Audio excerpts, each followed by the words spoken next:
All right, in these notes, you're going to learn a lot about fungi and the different types of fungi and how fungi can be helpful and harmful to different organisms in our environment. So, a little bit about the structure of fungi. Most fungi are many-celled or eukaryotic cells. So, most of them have membrane-bound nucleus and organelles. The structure of fungi is made up of these many-celled thread-like tubes called hyphae, and that's these right here. As you can see, they are under the ground. So the biggest structure of fungi is this structure right here. So the hyphae have enzymes that help break down food outside the fungus. Then the fungal cells absorb the digested food. So that's how they eat. Most fungi are known as saprophytes because they obtain food by feeding on dead or decaying tissues of other organisms. And this is why fungi are known as decomposers, because they're getting rid of a lot of the organic materials that are dead or decaying that we don't really need anymore. Other fungi are known as parasites, which means that they get their food directly from living things. So they're actually on a living thing, getting their food straight from the living thing.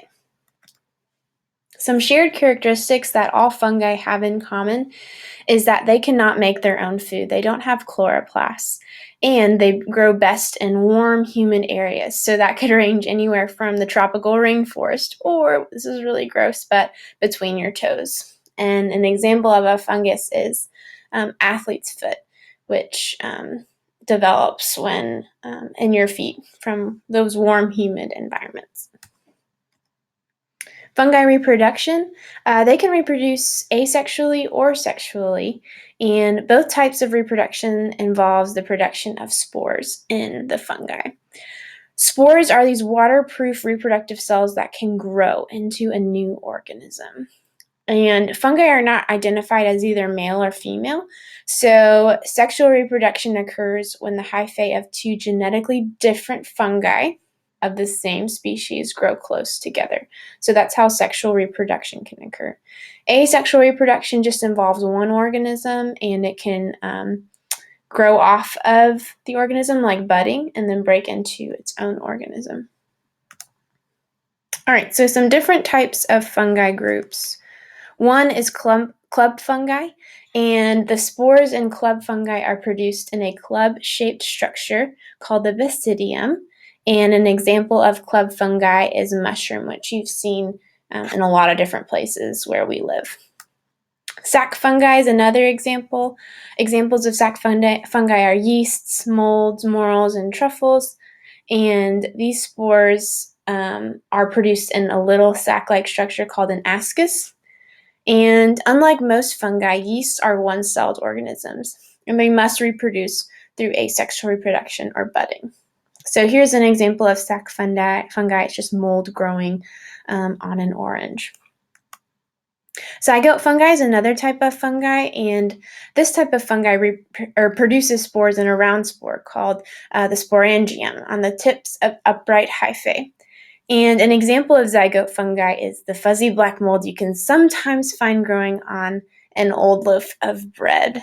And this is another example of zygote fungi. Lichens, these are organisms that, it's pretty cool, they're made of both fungus and either green alga or cyanobacterium. So it's cool because these organisms have this symbiotic relationship. They kind of depend on each other to survive. The alga or the cyanobacterium lives among the fungus, so they have a nice, warm, humid place to live and survive and be protected by, and the fungus gets food provided by them. So it's kind of this really cool relationship where they both get something that they need. So lichens technically aren't fungus, it's a mixture of fungus and these types of bacteria. So some reasons that fungi are important. In agriculture, this is the first place they're important. They're important because they can cause disease in plants. Specifically, sac fungi are well known by farmers because they can damage or destroy plant crops. Smuts and rusts are these club fungi that cause billions of dollars worth of damage to food crops each year. So here's kind of an example of what rust fungi looks like on plants. But some fungi can also be helpful because they can be used as natural pesticides, and that can help agriculture because it can keep bugs and different organisms from eating the crops. So some fungi can be helpful and some can be hurtful.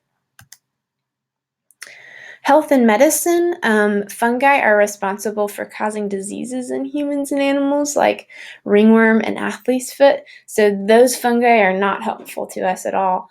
But some species of fungi naturally produce these antibiotics that keep bacteria from going on or near them. And an example of a helpful antibiotic that we use is something called penicillin.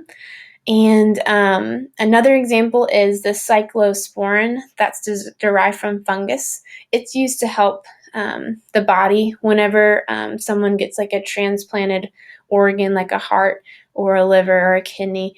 That's used to help the body's rejection because sometimes your body rejects certain organisms, and this type of medicine is helped to help that rejection. It doesn't. It helps the the organ to work well in the body.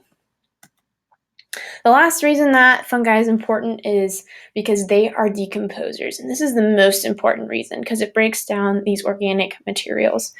So examples of organic materials are food scraps, clothing, dead plants, dead animals. So these are all examples of things that the fungi can decompose.